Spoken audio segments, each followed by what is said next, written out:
Welcome to the Top Empowerment Masterclass series in partnership with Fundi.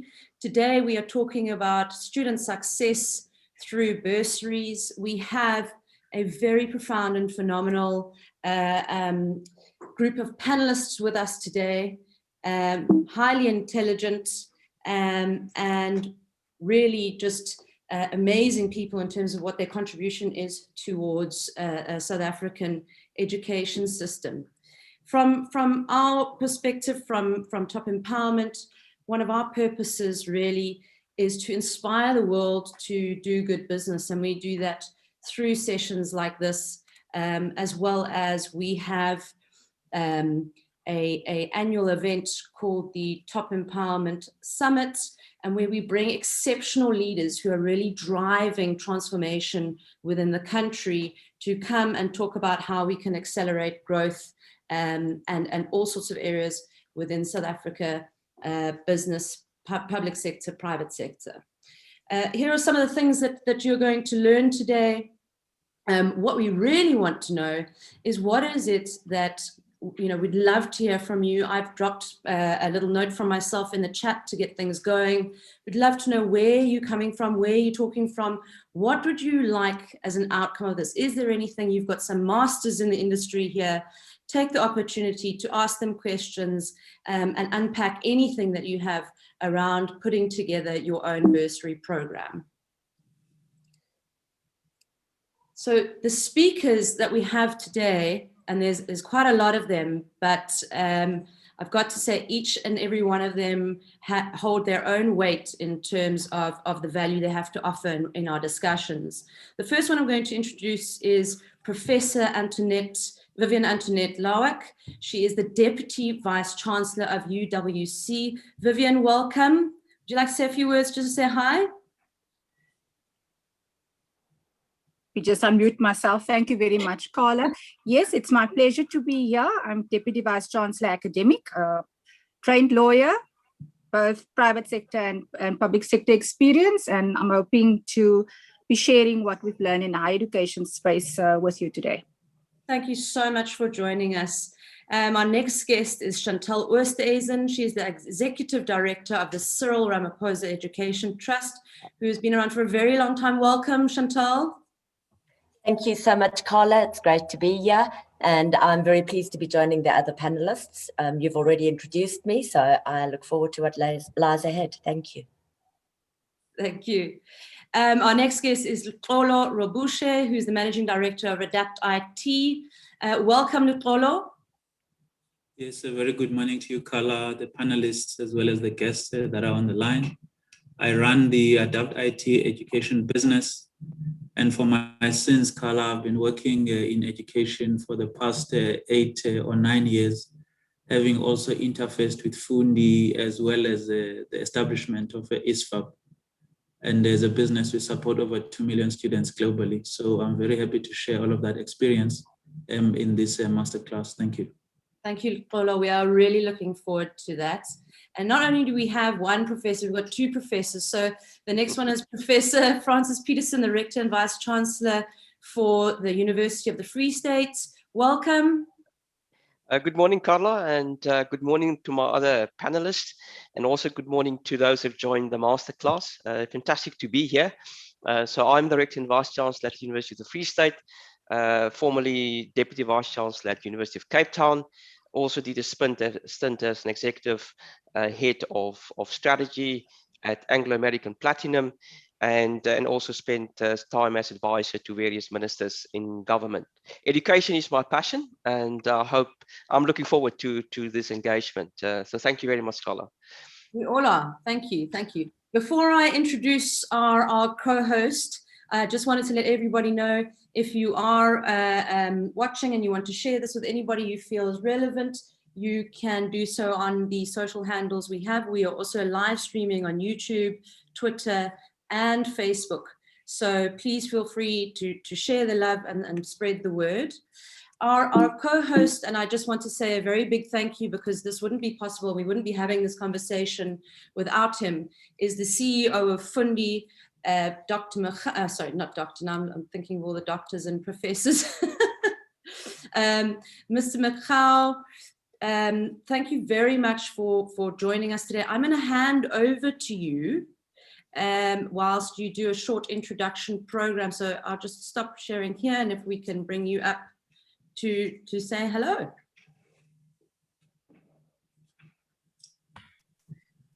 Good morning, Carla. Good morning to my esteemed panelists and all our colleagues that are joining us online. I am an aspiring doctor, Carla, so thanks for that. You are speaking into my life. I really appreciate that. My name is Mahau Dibakwane. I'm the CEO of Fundi Capital. We are main player in the education space. We think of ourselves as an educational fintech, and we are a leading service provider around student funding and all other services that actually ensure that student success is top of mind. So that's who we are. I've held previous portfolios within the F&B space. I've been in the financial services for over 14 years. So I think that's just a high-level introduction of who I am, but I think I'd like us to go straight into why we are here. So if I may, Carla.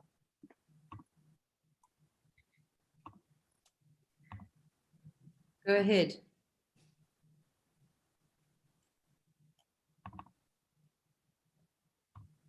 You'll just let me know if I'm projecting. Yes, we've got you. There we are. Thank you very much. Again, thanks for everybody for joining us. As Fundi, we are really excited to be part of this masterclass. And I look forward to discussions around student success and the return on corporate investment for bursaries. I'm going to be giving you a high-level overview of who Fundi is, our interpretation of this specific market that we're talking about, how we view the opportunities and the challenges in the space, but more importantly, our proposed wraparound model for student success and positive throughput. So at Fundi, our ambition is to become the single source for all things that enable student success. This is a summarized view of all our solutions that collectively enable student access and success in education. Our solutions span from student funding, student accommodation, learning devices, and the bursary support programs, in short called BSP. So this BSP is our wraparound solution, which we will engage on in more detail today. One of our most recent acquisitions that complements our portfolio of supportive solutions for students is a student information platform called Fundi Connect, something that we're really, really excited about. That is the background in a nutshell about what Fundi is about. So let us now get into the heart of the matter at hand. Please allow me to share with you our perspective of the bursary support ecosystem. So this is what we call our BSP market on a page. The slide tells a story about these ecosystems and gives a broader view of this particular space.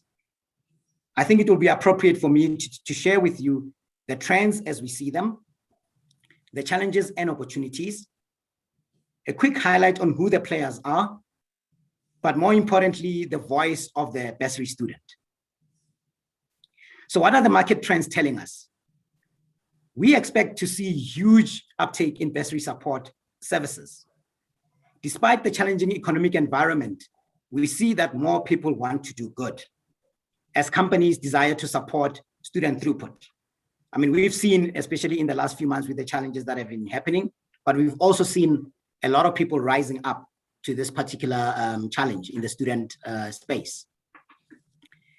From a data perspective, from 2012 F&B study, as well as some primary research from Stellenbosch University, they were able to present, some stats and data that showed, that we have serious challenges in that there is poor student throughput rates.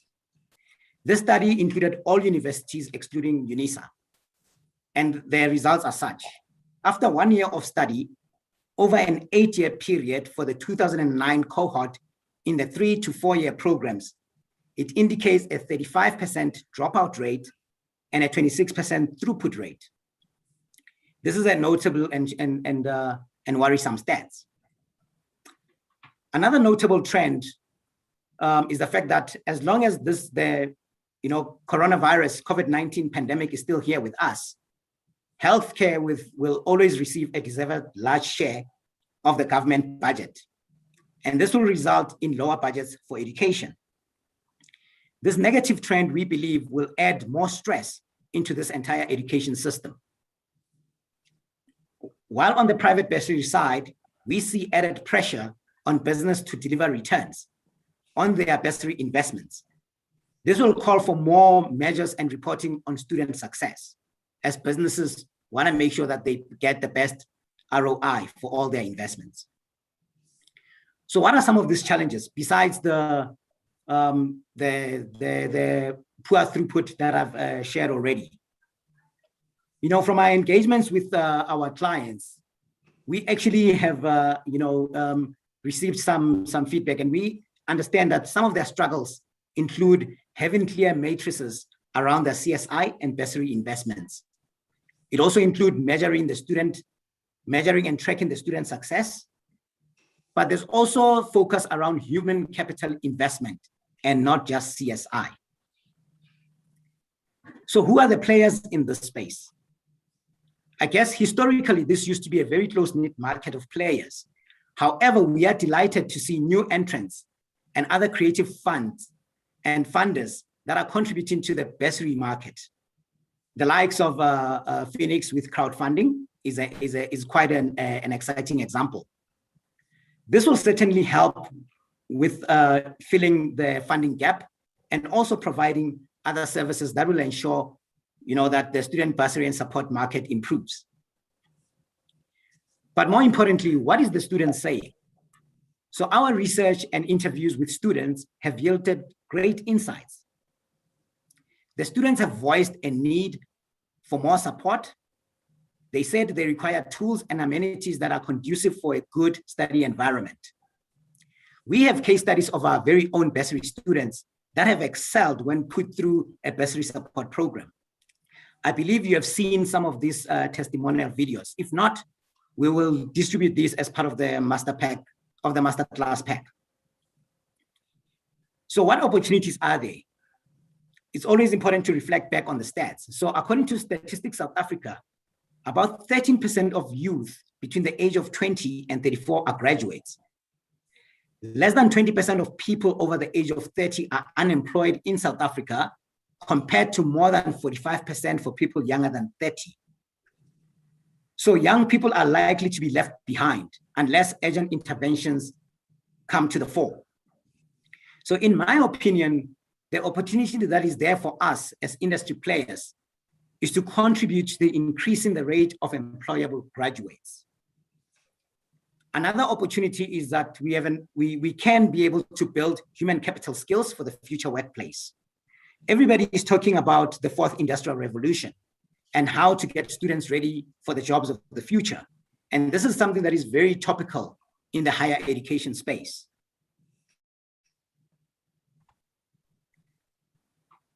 On my left side of the slide is all the public data that we are all aware of.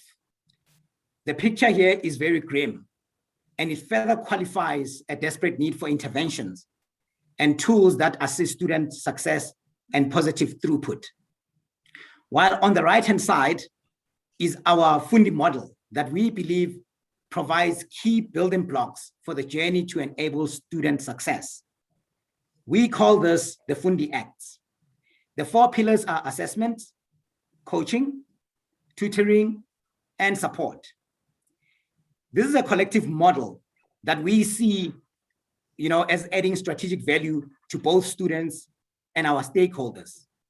We advocate for an end-to-end wraparound service for any bursary project. We don't believe that it is possible to get proper success if we're not actually ensuring that we are looking at the student holistically. So student recruitment and reporting will also form critical processes in this journey. Please allow me to share a quote with you that I think is quite critical and touches on this matter very seriously.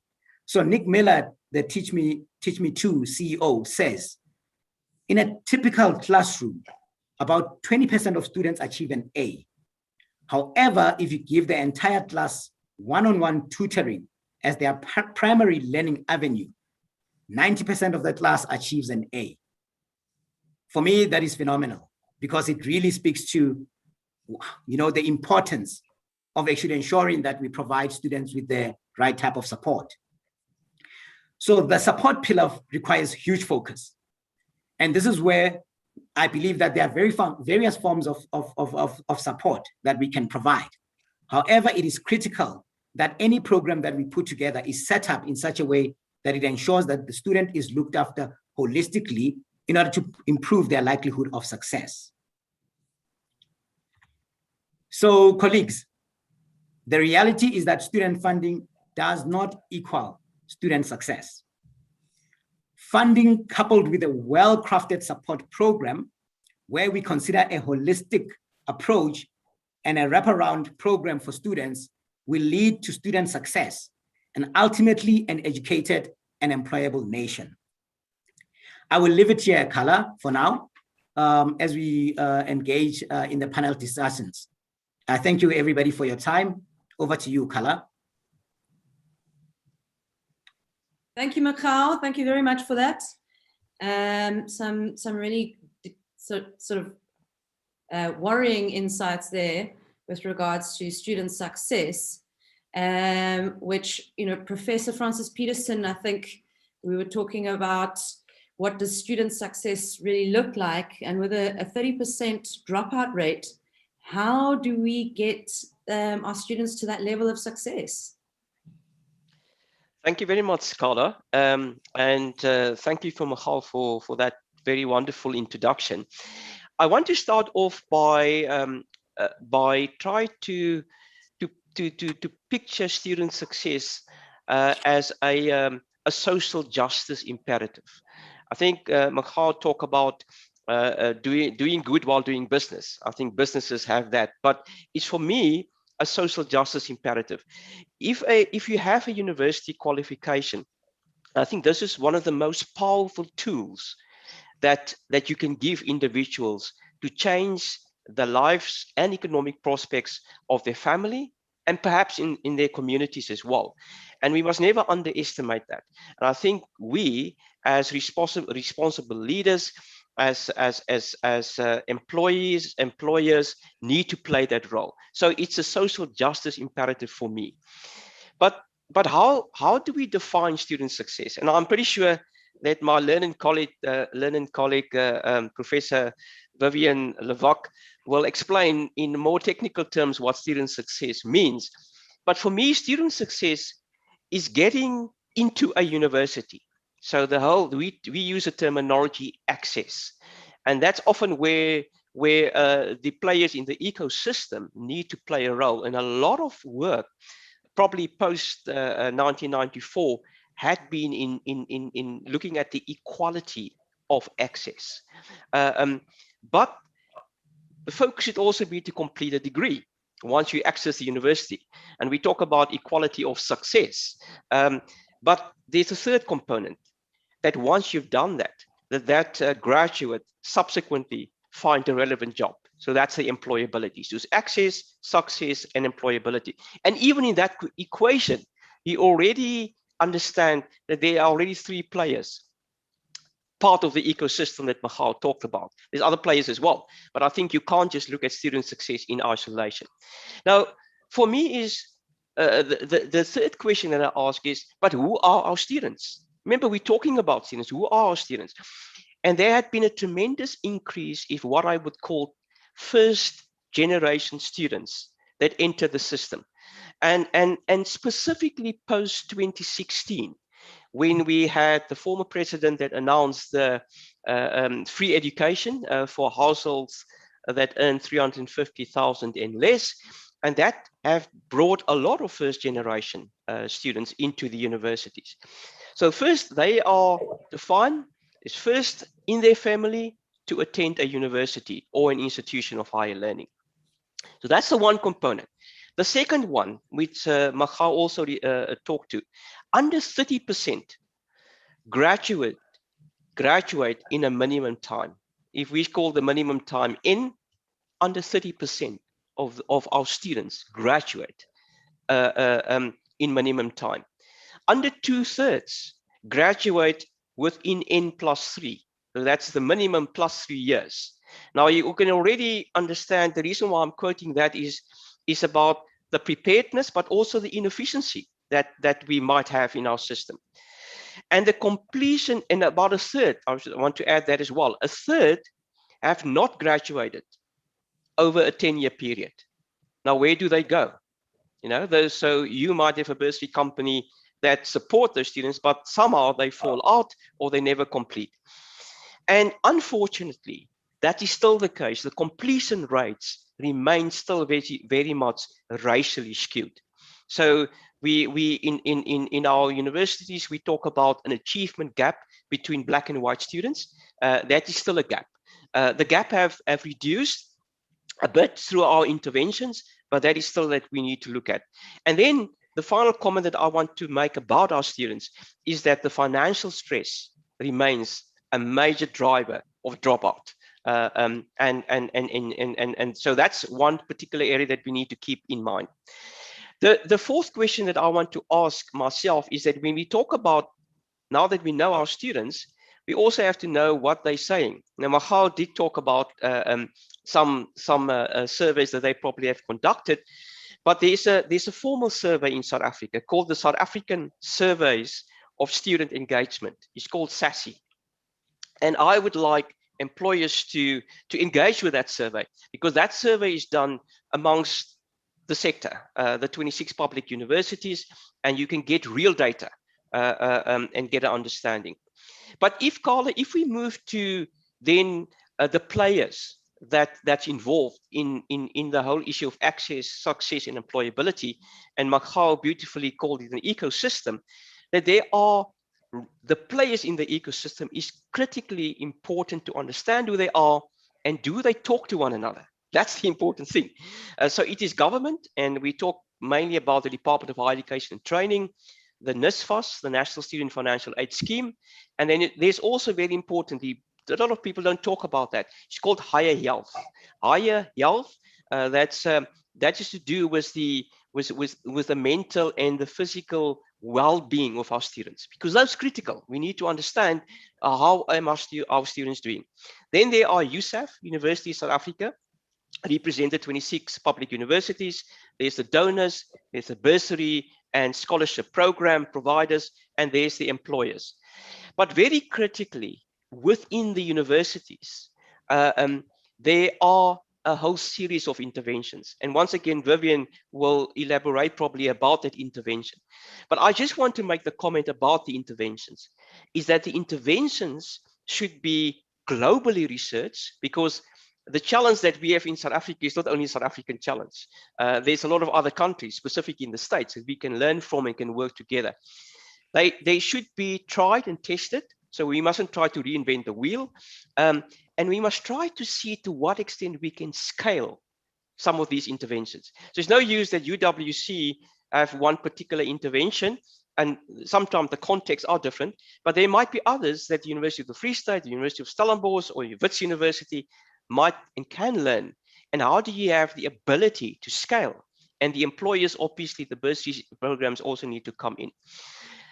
I want to just briefly talk about financial stress, Carla. The financial stress play out at two levels. At a macro level, and that is where government's ability to fund NSFAS specifically. And we had the debate and the engagements earlier this year about the shortfall in NSFAS, and our minister that needed to make an argument in cabinet to get money for the shortfall. But the one point I want to make in terms of the macro level, we haven't got a sustainable model for student finance in South Africa. We haven't got that. NSFAS isn't it, and we need to develop one. And it's important that all the role players in that ecosystem need to be part of that discussion. Then at a micro level, this is where the bursary companies comes in, and bursary providers. And I think it's important that I want to make this comment in the context of the finance. And NSFAS have shown us, we've done a lot of research on what NSFAS support provided to the students. Fantastic financial support, and that financial support lowered the financial stress. It actually also reduced the rates for dropout. But the significant decrease in the rates of dropout was not actually only about financial stress. It was about the other support, and financial stress. I would like to bring the message across that bursary companies shouldn't think that there's the single bullet, the silver bullet that will fix everything. There's a lot of other wraparound support interventions, and they will have to reinforce one another to make that change. Why am I saying that? It's very important that although bursary support and bursary schemes that companies and foundations and other providers provide is important, and they should continue to provide that. To see return on investment, you actually have to, what I call, focus on the power of collaboration. So to what extent could those different players in the ecosystem start to collaborate? And then what you then move to, you move to the concept of what I call collective impact. Because collective impact means that there's a common agenda that we understand. There's a shared measurement. So we just not only invest because it's a nice thing to do, or what I've said, is doing good while doing business. You also have to make sure that that we get the benefit, and that they mutually reinforce one another. And my final comment in that regard is that this type of conversation has taken place already in the ecosystem in South Africa. And I would like to use the opportunity also to say that maybe the listeners and the viewers this morning of this class, together with the people on the panel, should look at and that entity is called the Student Success Collaborative Forum. And that Student Success Collaborative Forum brings together all the players in the ecosystem. And what we're then saying is, what is the North Star metric that we would like to achieve in terms of student success? Because if we don't define that, it's going to be, just another bursary scheme, or it's just going to be another conversation. We need to say, what is that North Star metric, and how can we collectively reinforce that? And what that means is that if there's a common agenda, we reduce inefficiencies. So we're not going to duplicate funding. We're going to try to say, how can the funding reinforce one another to get to that North Star metric? And I think it's about measure, it's about learn, it's about apply. And I think if we start to bring that together, Carla, in a power of collaboration focus, I'm pretty sure that the role that bursary companies are playing, the role that we design our bursary programs, the way that we engage and communicate has to play a role in terms of improving student success. Last comment is that education is both a private and a public good. And therefore, that in itself means that private and public partnerships is non-negotiable. We just have to make sure that when we design those programs, that those partnerships are appropriate, functional, and yield the output that is needed. Thank you. Thank you, Professor. Thank you. That was extremely insightful.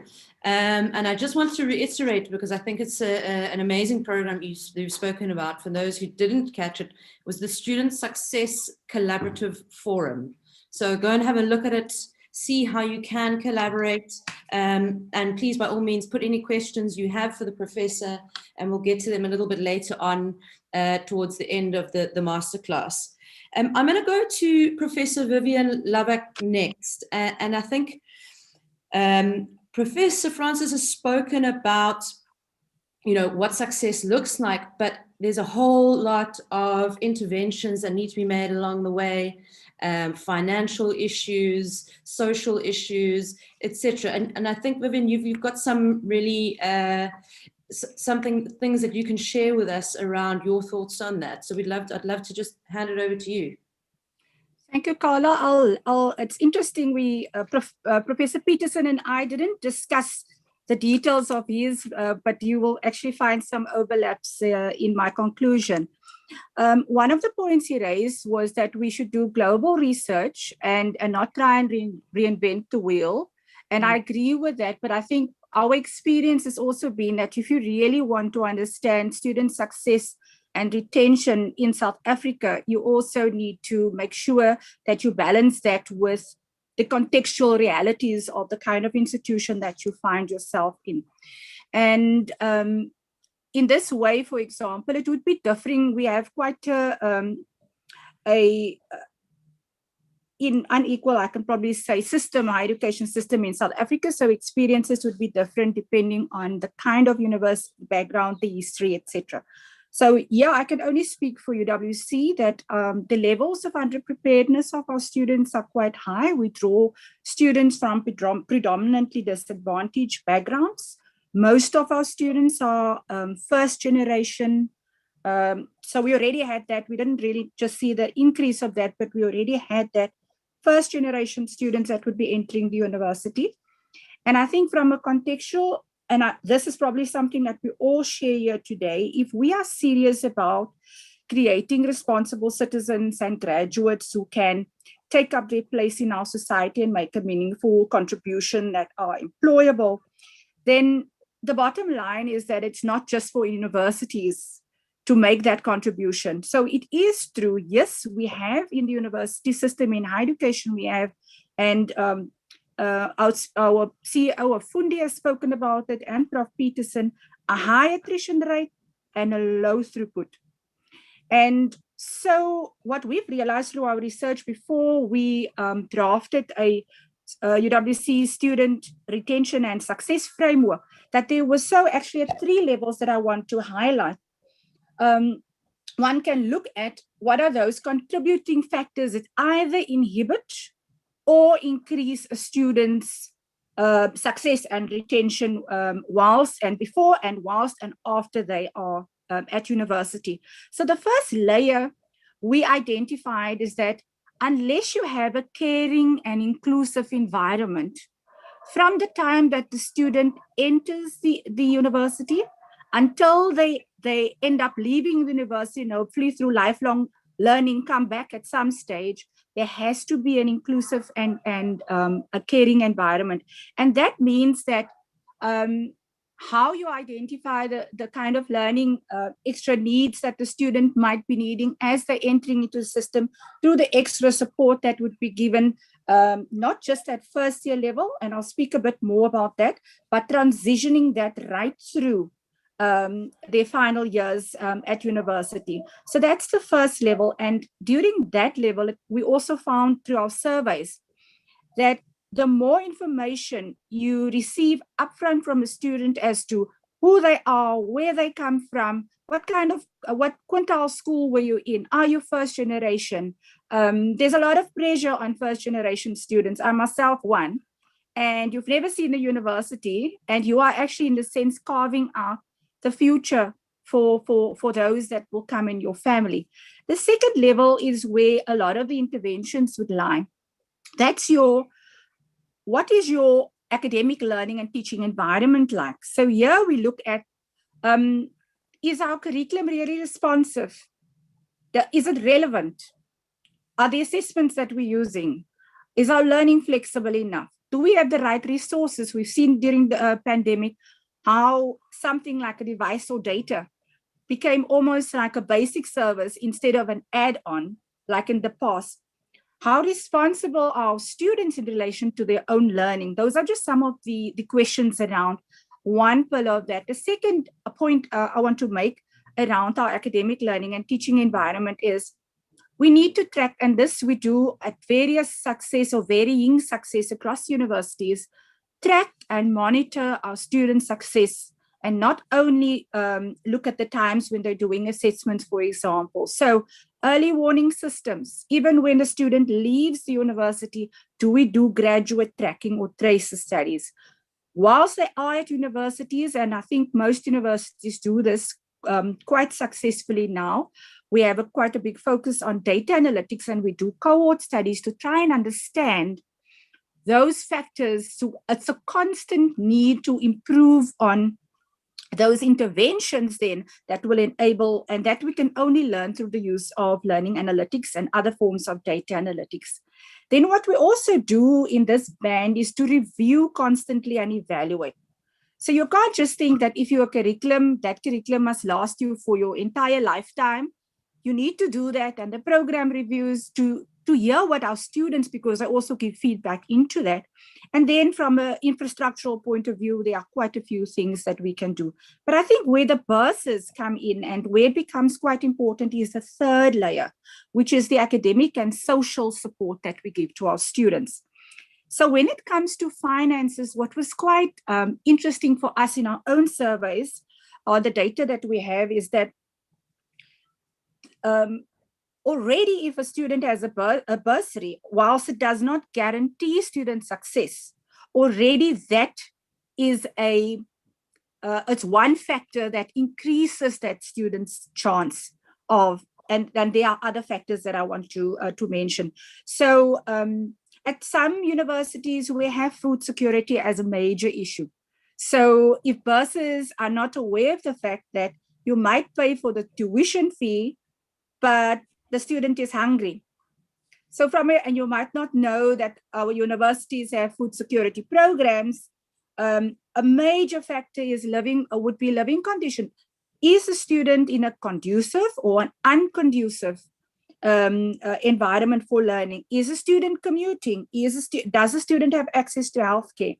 And then quite important, Prof. Peterson explained about higher health. And I think one of the things that we've really learned from the COVID pandemic, and through hearing what our students are saying, is the need to focus on their mental and physical health and well-being. Because you can have the bursary, you can have all your funding sorted out, but if you feel isolated, like some of our students are now feeling, if you're feeling that no one is reaching out to you, if you feel lonely, which is also one of the emotions and if you have a lack of counseling services or even career guidance, and I know that some bursary funds are providing in their wrap-up services, wraparound services, some form of career planning. And then the last part is which we as universities have focused a lot of our attention through extended curriculum programs, tutoring and enhancing constantly the tutoring program and other kind of academic support. Most of us have a first experience program, mentorship and especially peer learning initiatives, and then induction and orientation and making sure that you transition the student from phase to phase. So how does that then, within a changing world of work, change the kind of argument around what the role of bursary funders would be? I agree with Prof. Peterson that the return of investment shouldn't be from the lens of a CSI only, or even triple BEE or tax perspective, whatever your corporate motivation might be. But in understanding the connectors and the different, and if you call it an ecosystem, sharing the data that you might have with universities, because we also have rich data, understanding our data, like in the SASSI, understanding the cohort of students that you might fund at a particular university. So say at Free State, Fundi is funding some students. What are the kind of challenges that those students are experiencing at University of Free State? What are they experiencing at University of Western Cape? Are they the same? Are there some overlaps between them? Are there institutional factors? And is there a way into the institution so that can be put on the table? I'll just give you an example.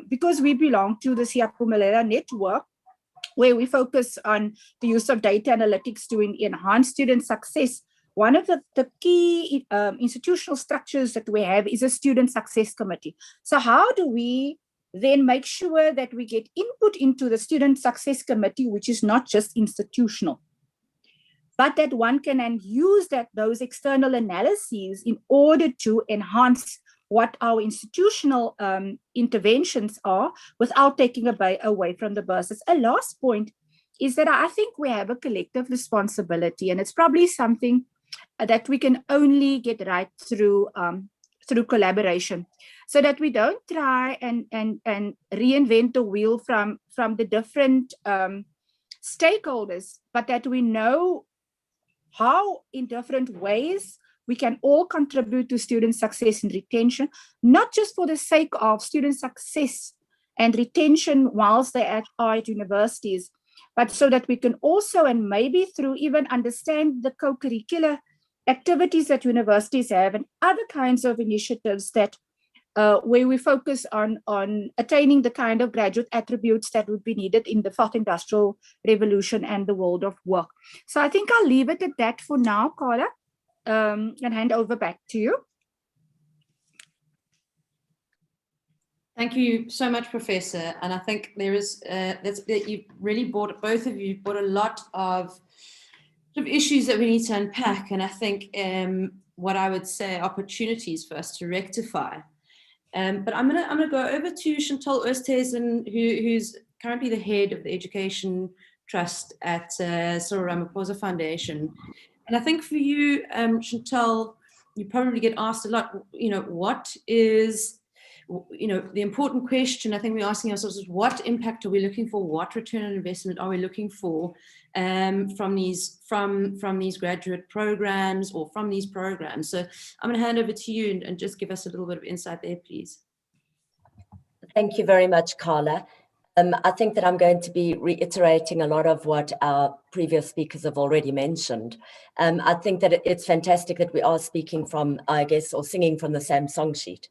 But, having worked at the Education Trust now for over 10 years, we've been supporting students at university, tertiary institutions, particularly since 1999.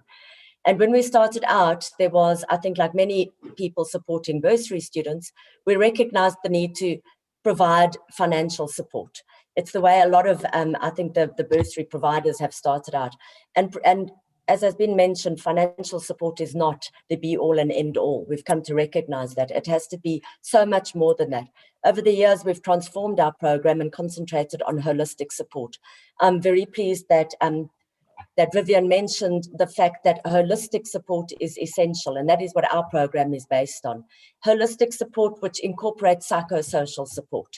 Over the years, we've come to recognize the need of the students who are really desperate for mentorship, who need to be receiving counseling, need to be understanding that there's more to, I think mental challenges have become vast, and the past year has really placed a further impact on that. But there were so many things that came up in what you're talking about. For us, it's about having a student, firstly, there are challenges with our education system anyway, primary and education. A lot of our students we find come from disadvantaged backgrounds. They are not getting correct career guidance, for one. I always make it's not really a joke, but I say it's quite interesting that when we get bursary applications, you'll have a student who says they've really done well at maths, they've matriculated with 90% in maths, and they have applied to 3 different universities, and the things they've applied for would be chemical engineering, accounting, and law. And I don't believe that any of those really speak to each other. And it's because the children, our students, our youth are not being given the correct advice. They're not being, I think, mentored sufficiently. So I think that then speaks to the fact that we have such a high dropout rate of first years, and what has been thrown around quite a bit of return on investment. If we are sending students to university and they're dropping out in first year, the amount of money that has been wasted in that, or as somebody I believe has mentioned in the chat, for every N +1, +2, +3, it is a return again that has not been realized. because that is money that is perhaps not, places at universities that are not been made available for the first years coming through.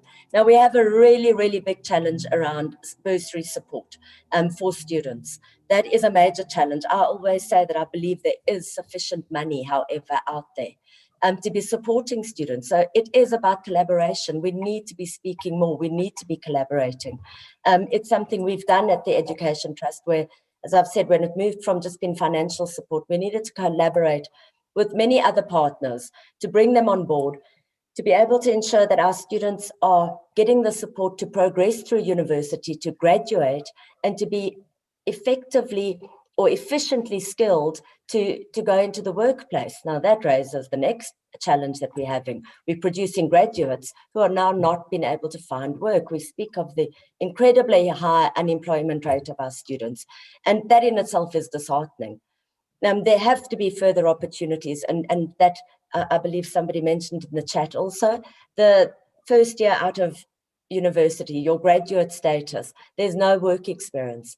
So what we try to do as a trust also is to ensure that from first year, while our students are studying, they're being exposed to other opportunities where they are enhancing their soft skills beyond what they're learning at university, being placed in workplaces, job shadowing opportunities throughout their 3, 4, 5 years, whatever it may be that they are studying. But I think that if we can have more corporates recognizing, and not just corporates, any of our partners, and we're talking across all aspects here, if we can have partners realizing the need for us to be focusing on our youth and developing our youth beyond just paying for their fees at university, it's going to benefit us all.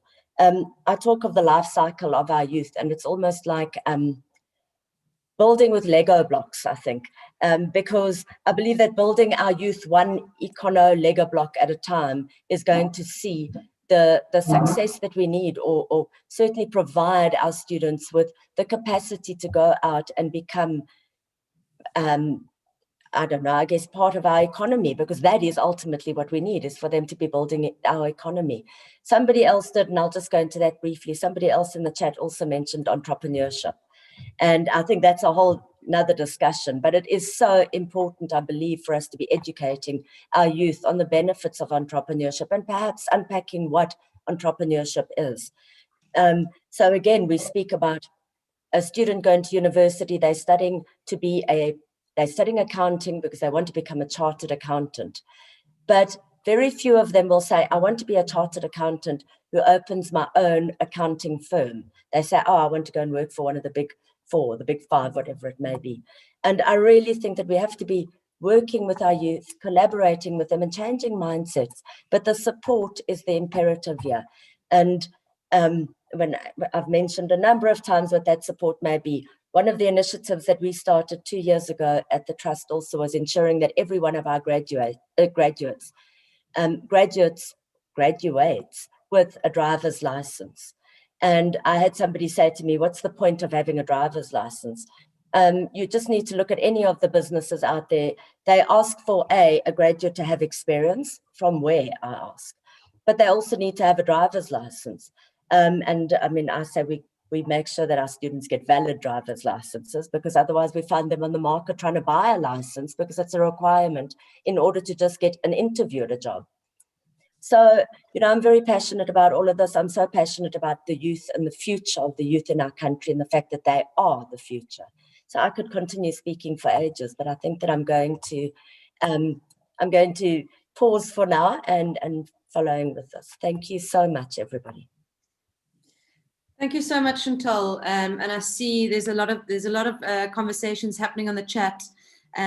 Guys, please keep them coming. We will get to some of these questions. I'm just going to round up with Luxolo just for his sort of opening insights. But again, Luxolo from Adapt IT, and you've got a lot of history in this sector. I mean, you have really been all over, public, private. This is your playground, if we can put it that way. And again, people are talking about collaboration, and I know you have done a lot of collaborative projects, one of which is with Fundi. You know, the reason being why we wanted to sort of bring this all together. So I'd love to hear, you know, how we can make this successful from your perspective, from a corporate perspective, plus with your background, why collaboration and where it is so important. Thank you so much, Carla. And I think thank you for the insights as well from the panelists that they've given. I think they've been very useful. And in our experience, we feel that they've also been spot on.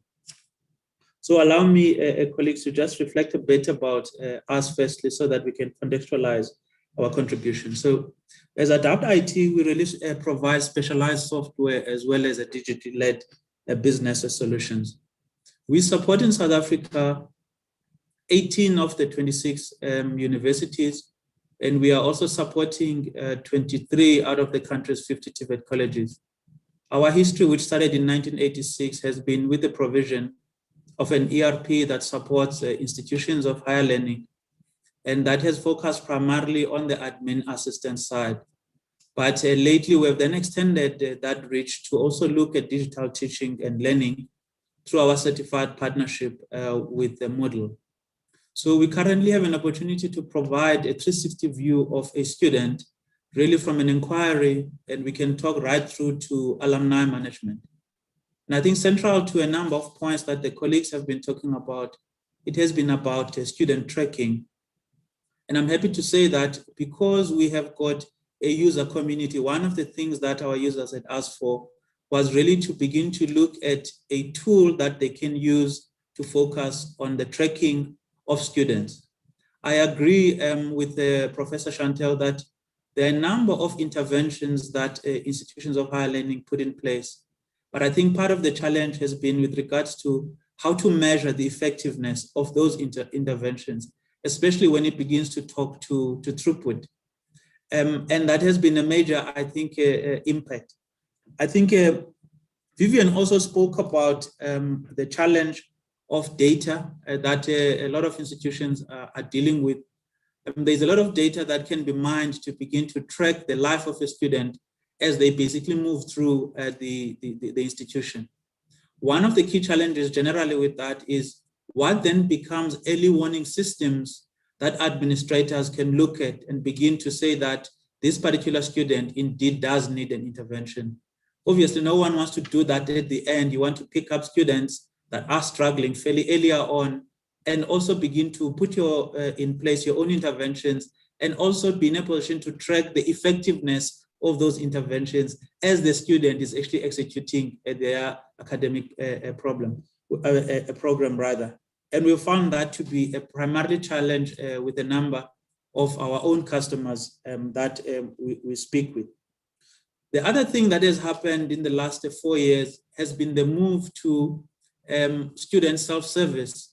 And linked with that has been a real key for students that they want to have a sense of control and the ability to manage their lives, even as they execute their program. And we've then been compelled to look at what kind of innovative solutions we can put in place to assist students to really take a hold of managing their lives. And one of the things that we've done in the last 2 years was the introduction of chatbot technology in higher education, which allows students to really get first-hand responses to a number of interventions and interfaces that they have with the institutions of higher learning. Also, Carla, from a collaboration point of view, as indicated, we work with a number of different partners, one of which is Fundi. And we work with Fundi on 2 fronts. Firstly, they are distributors of our bursary funds, which for the current year is over 4 million and is supporting 50 bursaries. The other thing that we have done, I think, to Chantel, was to provide an amount of money, which is 7.8 million, which is really seeks to assist the schools. And we're doing this through Adopt a School Foundation. Our business has got a global footprint. We have got presence in South Africa, obviously, a lot of presence in SADC, if we're talking about Namibia, we're talking about Botswana, Lesotho, Swaziland. We also have got presence in East Africa, in Rwanda and Kenya, as well as in Ghana and Nigeria. And while I'm highlighting this is by way of interest, I think Professor Peterson, is that there is a lot of focus on basic education across the continent, because there's a realization of the relationship between the foundation that a lot of learners get in basic education and how that assists them to succeed in higher education. And therefore, there's a lot of focus in terms of the foundational skills that students get at a lower level and preparing them for the university life as we have it now. I think the other element for me that I just wanted to highlight is the fact that if we look at what is required for students to succeed, I mean, in South Africa, the unemployment rate for the youth, if you use the expanded definition, is currently sitting at 55%. And I've looked at the stats as a report. This has been the case really for the last 10 years, going back to 2011, that youth unemployment has been sitting at about 50%. That then requires that our interventions cover a number of different layers.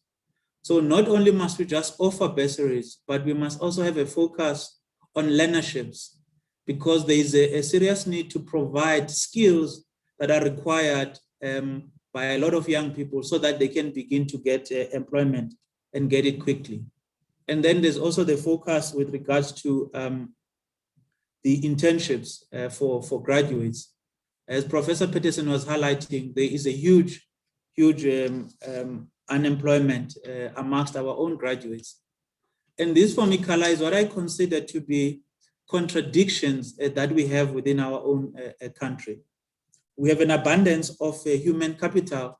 At the same time, we have got very high unemployment rates. We also have got increasing literacy as well as the increase in tertiary education. And that notwithstanding, we have got high unemployment rate, particularly amongst our own graduates. And something else that Professor Elawak spoke to was what is increasingly becoming clear, that we have a misalignment of the curriculum. You'll see that lately there is a great focus on the provision of short courses that can allow young people to acquire a specific skill and then to be in a position to get employment quickly. That is why now the likes of Elon Musk, if you look at Facebook, you look at Google, they in fact are shunning formal education, and they are moving more towards skills-focused training, because they believe that they are able to shape the minds of young people much better and allow those people to get employment quite quickly. And if I use an example, lastly, Carla, as part of my introductory remarks, is we meet a lot of young people that are applying for employment. And when we have conversations with them, we find that they are not really prepared, not only technically, but sometimes we feel that emotionally, to take the opportunities that are presented to them. And there's therefore a need to really work with them to really get them to a point where they are able to feel that they are productive. We used to provide a year program on our internships. And we found that towards the end of the 12 months, it is when these young people are really beginning to be comfortable in terms of their technical skills. And then we basically say that's the end of the program. So we amended our program from 1 year to 2 years, because that then allows us to also acquire or employ those individuals, knowing that they've got skills that are useful for us within Adapt IT. But beyond that, we are quite happy that they can go outside and find employment somewhere else. In the past year, we had 15 of these interns, and all of them were able to acquire employment beyond our own space. Let me just touch on entrepreneurship, because there is something that we are particularly proud of as Adapt IT. There has been an emergence, and I think Maka was talking about this earlier, of young people who are developing edtech as well as fintech solutions that we have been using from a collaboration point of view. I want to highlight firstly a company called Psyched that is focused on mental education, Professor Peterson. They've got a platform that really interfaces the academic side as well as the mental side in these institutions of higher learning, driven by young people by the name of Wandile Kumalo, as well as Ntantla Mtembu, a chartered accountant, so highly qualified and a beautiful product. And I would actually implore some of our colleagues on the panel to have a look at that. Another one has been a product called a light bulb, created by a gentleman called Alan Mushabe, that is focused on online learning as well as tutoring, that we also have got a relationship with. Another one that has got a lot of coverage lately was Levels app by a person called Bojane Sihua, that assists young people to find the right kind of courses and basically integrate the application process for young people. She's also a chartered accountant, by the way. Another one is by a lady called Ati Khwetu, who is a master's student in actuarial science, has developed an app to assist learners with maths learning. There's also a partnership that we have. And the last one is by a gentleman called Kopano Ntswane that is focused on modern gaming.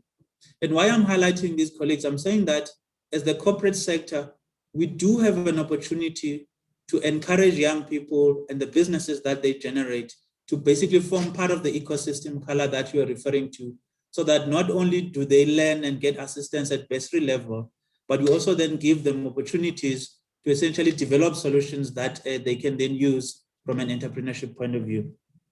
Let me leave it there for now, Carla, so that we can get some of the interactions from the colleagues. Thank you so much. Thank you, Luqalo. I'm just going to ask you, because I've seen there, can you just repeat that those, the company for mental support? Bopelo is asking if you can just repeat that. I think those are the last three. I also missed that. Okay, allow me then to go through them. I'll go a bit slower. The first one is called Psyched. It's spelled S-Y-K-E-D.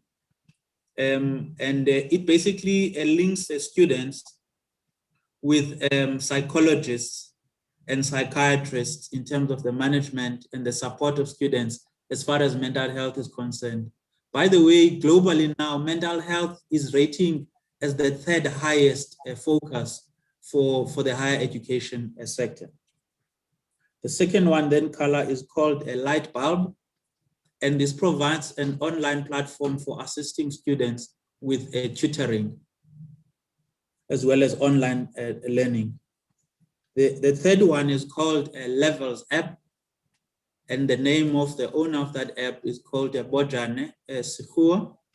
And what it basically does is to link the prospectus of the student with the applicant, so that students can look at the courses that are available and help them to make choices as to which courses would be best suitable for their needs. The other one is called Beta Sigma X by Ati Khwetu to assist the students with maths.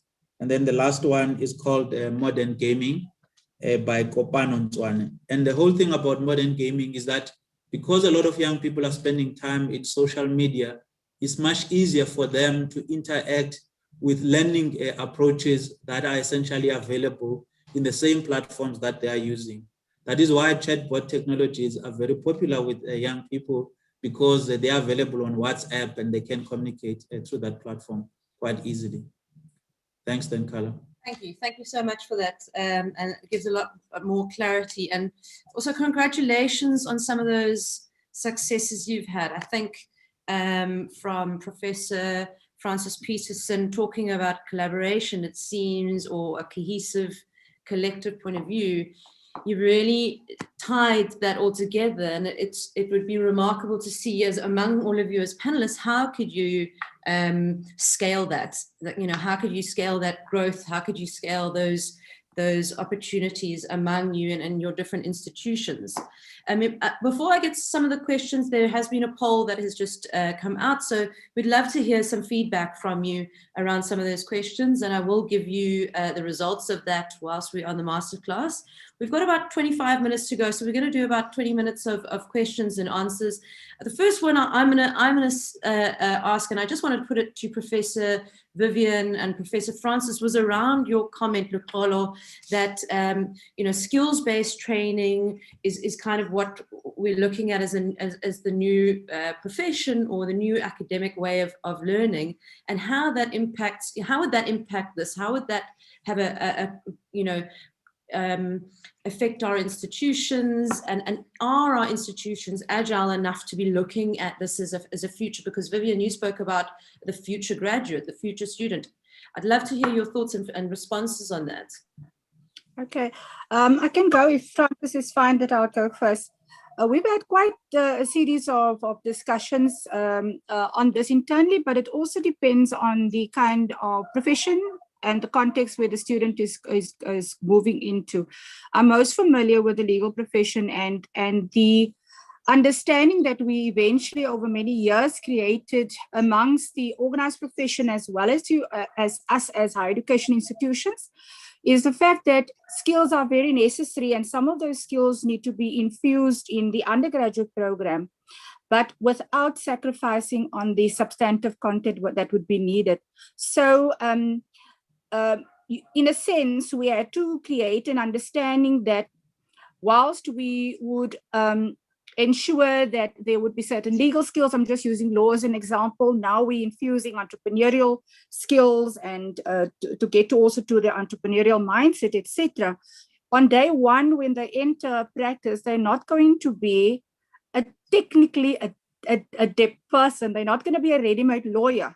And so that the continuum of learning comes from us as university with a substantive knowledge and some skills infused up to the vocational training that still is a responsibility of those in the workplace. And I think once one understands the continuum, and especially in context of lifelong learning, it doesn't become a shifting of universities have to do all the skills, and therefore the student or the graduate will be work ready. That is a perspective that has been borne out.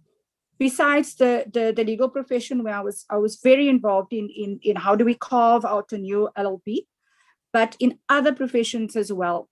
So I don't think a one size fits all, but I do believe that more skills would be necessary, but those skills might not be technical skills. They would be skills that where we can, especially for our problem solving skills, critical thinking, creativity, innovation, those kind of things, entrepreneurial skills, those kind of things in the basket would be very important as future or graduate attributes for the changing world of work without having a technicist approach and without shifting the responsibility to one party or the other.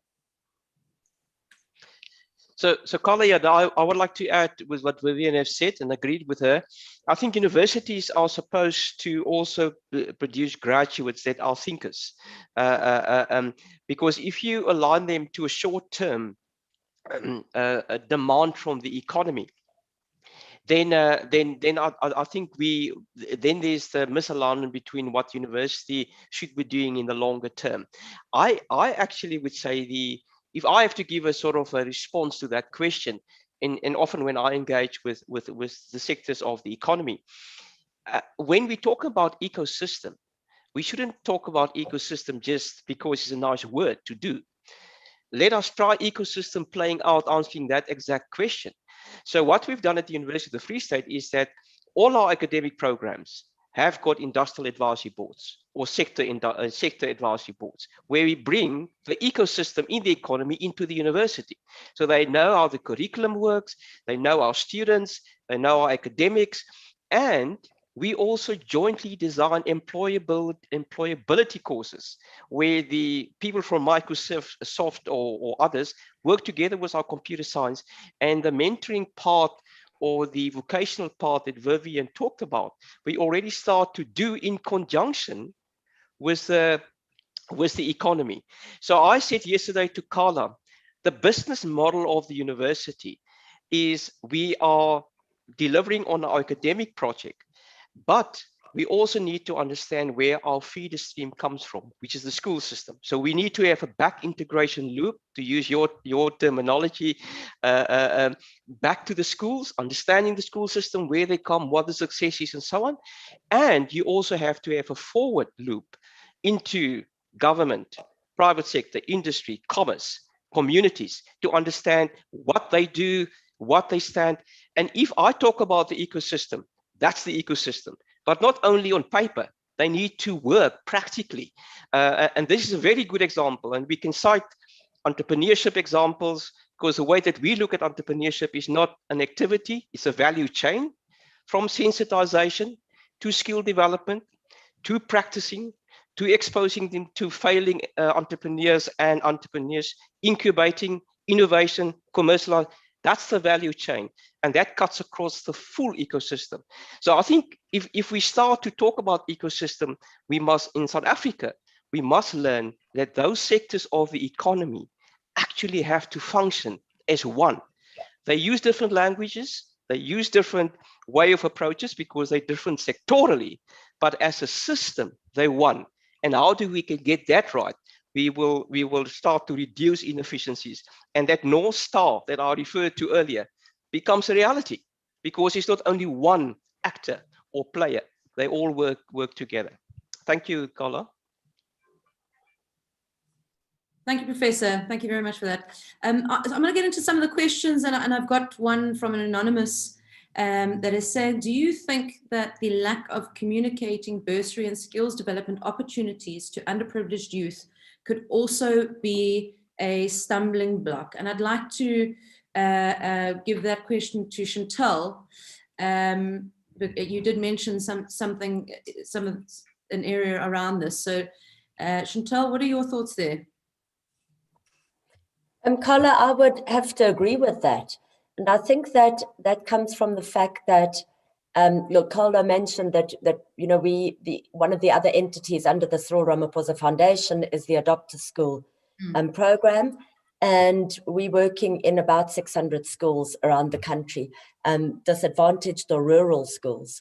And I think that is an incredible challenge still. I know that these things are meant to be addressed through LO and stuff like that.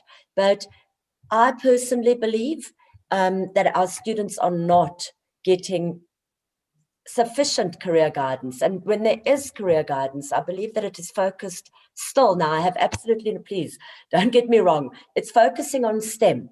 And what happens then is that so many of our other students are being disadvantaged in some respects, because not everybody can go to university. And we need to be understanding that the future of our youth is not only a graduate, but how are we going to be ensuring and empowering our youth? And something like entrepreneurship may be, one of those avenues. But just because I am not necessarily able to go to university, not because I've been excluded due to financial reasons, but because I'm not a university candidate. So career guidance has to be, I think there has to be a whole lot of more emphasis placed on that and the way it is done, because it is not only in rural or disadvantaged schools. I was fortunate enough to have my son go to a very good school, and he had no idea of what things were about and what it entailed. So, I think that we have to have more discussions around that, and we have to place an emphasis on looking at all opportunities that are available and the changing world that we live in. There's that stat, and I don't recall it offhand, but it is something like 75% of grade ones entering school this year will not, the job market by the time they finish school will be totally different. I mean, 75% of the jobs won't exist. And I think we have to consider things like that. But yes, I'm happy to let anybody else comment, because I speak from a very personal point of view on that. I don't know if anybody has anything else to add to that. Otherwise, I'll get on to another question. Can I just add the color? Yes. I think this is an important point because a lot of young people, particularly those that may be coming from relatively rural areas with limited digital access, I don't think they are in a position, based on our own experience, to easily get access or knowledge with regards to these kinds of bursaries. There's actually a company called Kaizen, also is driven by a youth, Kaizen applications. They actually go to universities, and they also go to government, and they physically go out to schools and basically explain the entire applications, the bursaries that are available. And they even assist some of those young people to actually apply for places. And they actually even have got an app that asks students to easily get a view of which career would be more suitable to their own interests, even before they go to universities. And I am highlighting that because these are guys with great ideas that are very close to the needs of the students. And I think once again, they need that kind of a lift so that they can succeed in the space that they are working on. Thanks, Carla. Thank you, Luxolo. I've got a question here from Marcel Abrahams, and I think a very relevant one that we're all facing as an issue is how do we deal with tactic capital flight of public investments when our public funded graduates pursue employment opportunities abroad with no intent to return? The global economy benefits, which is great, but our local economy is impacted. And I think that is quite a significant issue. I don't know, Francis, I feel like you got something to offer there. Yeah, no, I'm going to try. I first of all want to say that we have been making statements that ultimately is the access of students into university, the success, and then the employability of the student. Now, for that to work, you have to have an economy that operates, because if the economy doesn't grow, you're not going to get jobs. Forget about the entrepreneurship component for the time being, because not everyone have got the skill and aptitude to be an entrepreneur. But so I do think that if you don't have the opportunity or don't provide that opportunity for people in the country, they would look elsewhere. And there's nothing wrong with it. For me, it's important that there need to be an opportunity for those individuals to come back and to connect back with the country, because often you pick up experience, so much experience on a global stage that is ultimately going to be useful when those individuals come back. So I would rather say that in our university, in most universities, we bring a skill to our graduates that effectively means that they could be internationally mobile, and that international mobility is there to be able to say, well, how can we utilize the experience for those individuals? Even if they stay there are interconnections. And I've been talking to alumni that has been in the UK and other parts of the world for about 15 or 20 years, and they're now back and playing critical roles in the country. So I don't think it's a complete loss, because when you start to try to keep them and there aren't opportunities, you just make the challenge and the problem a little bit larger. So I would rather than say have the opportunity, get them out there and try to lure them back to the country to make a contribution, and then in parallel start to see how we can start with our players to grow the economy. And that growth probably is going to come from small and medium enterprises in South Africa's context, and therefore entrepreneurs, small boutique business schools, all of those will need to come to the fore to say, well, how can we grow the economy so that we don't have a skew distribution of skills leaving the country only, and there's no skills or no collaboration coming back. Thank you. Thank you, Professor Peterson. So I mean, we've got a few questions, and I'm going to sort of leave it with the last one and probably speak to all of you on this. But it says, thank you, Professor Peterson, and I know you answered some of this in the group chat, but I do think it's really important. Where do we start? Because everything looks so complicated, to make sure we increase output of universities, and to add that when we look at it from a funding process, how do we get around making our programs? I'd like to just add to that and say, what is the very first step that we're looking at when we're looking at, from all of your perspectives, when we're looking at putting these funded programs and bursaries together? I think every single one of you agreed it's not a financial only perspective, and you need to be quite agile in your approach of where finances go. But what is the very first step for success that each one of you would recommend we take embarking on this journey or one of these programs? Let me start with Professor Peterson. I'll start with you because you yeah, did. Okay. So I could start and then sort of also sort of finishing off my last comment. Yeah. I think one need to start by trying to get understanding what is out there already, so that your program just doesn't become another program. And that for me there is a little bit of research. Don't try to reinvent the wheel. And I think if your basis is I want to make a difference, then the difference will come primarily in terms of optimizing what we already have. So I want to make an example. Vivian talked about a meal allowance.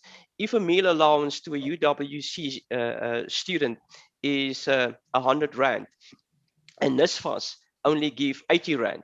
If I start a bursary company, then I would say, well, can I understand what that means and probably allocate the 20 Rand to the 80 Rand so that it actually becomes an impactful difference?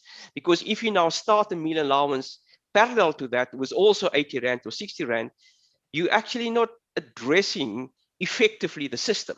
And I think one of our challenges in our bursary environment is that we are not effectively addressing the issue. We're throwing money, but not understanding where we're throwing the money to. And it's for me, that understanding that you should start first. And then a final comment, Carly, with anything with any investment, but I don't want to say student funding is necessarily only an investment. You need to be close. You need to understand, who am I investing in, and what does that invest in person that I invest in feel? What does he think or she thinks? And I think to be close to the person that you fund, it make a huge difference. I purely only say that I'm bursary company X and I'm funding a student. So I think those probably would be the two things that will be crucial for me. Thank you. Thank you, Professor. Professor Vivian, I'm going to go to you next. Yes, I also have 2 or 3 points to make. I like the idea of a mapping of the bursary landscape or the funding landscape, because even just sitting here today and listening to what is available, I was trying so furiously to make notes when my colleague from Adapt IT was talking about all those sites and the stuff. I just wish that I'd known about those things, and how do we then make sure that there's a mapping of all the funding opportunities for students, and almost like the central database where they can access that information. That is the one part. Then I also think if we're really serious about this collaboration that we spoke about, and making information available within the ecosystem, one of the contributors could be to richer information is if you go and survey your graduates that you funded, what are they saying? And can you, and most of you are probably already doing that, is there a possibility of creating then a community of practice amongst those that receive the bursary funding to understand what were the other kinds of things, or what were the things, number one, that made them successful, and what are the other kind of things that we don't know? It might even give us an opportunity to look at, is your wraparound service really wraparound? And then to share that as a best practice across the system, not taking away the competitive elements, but even maybe bursary funders could also become their own community of practice, besides collaborating with us within the broader ecosystem. Thank you. I'm not on mute. Okay, good. Chantal, I'm going to go to you next, in terms of just a roundup and where you would begin. I think, once again, Carla, I mean, it has been addressed. So just very briefly, we have a joint responsibility, and that responsibility lies with the learner, government, education institutions, business, and I suppose society at large. But I think that I'd like to raise something that Vivian said, and that is that we also, I mean, it's all about collaboration, and we need to be working together. And it's not about being in a competitive environment, it has to be a collaborative one. And even if I can speak from a PBO perspective, for so long, we work in this environment where everybody's trying to do the same thing. There's so many NGOs, NPOs that have been set up, and instead of collaborating, instead of reinventing the wheel, as Prof. Peterson said, let's work together. And we're not competing for the greater good here. And a lot of, I think that a lot of NGOs, PBOs, whatever they may be, still feel that this is a competitive environment. We're trying to get money to support our cause, but it is a general cause. It's a cause for the greater good. And if we work together, us too, as PBOs, NGOs, we'd have a far greater impact. So let's collaborate. That's what I'm saying. Fantastic. Thank you, Chantal. Luxolo, your final thoughts there? Thank you so much, Carla and the fellow panelists. From our perspective, I want to emphasize the matter of career guidance and career planning. I think a lot of young people initially choose the wrong careers, and I think that's why there's such a huge dropout in the first year, because suddenly they discover that this course that they took, actually, they are just not enjoying it. I've got a nephew of mine who wanted to do medicine, and he applied too late, and then he moved on to apply for a BSc. They gave him something in agriculture, and I was saying, no, you don't want to be an agriculturalist. Rather plan for your medicine, even if you sacrifice the first year. I think for me, that would be the first thing I highlight. The second one that talks to Chantal's point is with respect to funding administration. I used to be the COO of NSFAS around 2013 or so. And one of the challenges there was that there were a lot of companies that were prepared to actually move that funding and give it to NSFAS to administer. But the systems of NSFAS were not very responsive to the needs of those funders. And that's why I think Fundi has got a great role to play together with ISFAB, because the more effective and the more transparent we are in the administration of the bursaries, the more funders can actually be comfortable, I think, to provide even more of that. And I'm quite happy that from an ADAPT IT as well as our ITS integrator product, we are able to assist a lot of institutions. So I think to Professor Lawak and Professor Peterson, we're more than happy to take some conversations beyond this platform to see how we can work together to provide the solutions that we've got. Thanks, Carla. Fantastic. I think that's the result we're looking for, is more collaboration. So before I hand over to our co-host, Mr. Makau from Fundi, CEO of Fundi, I just want to let you all know there are some questions that you have been asking.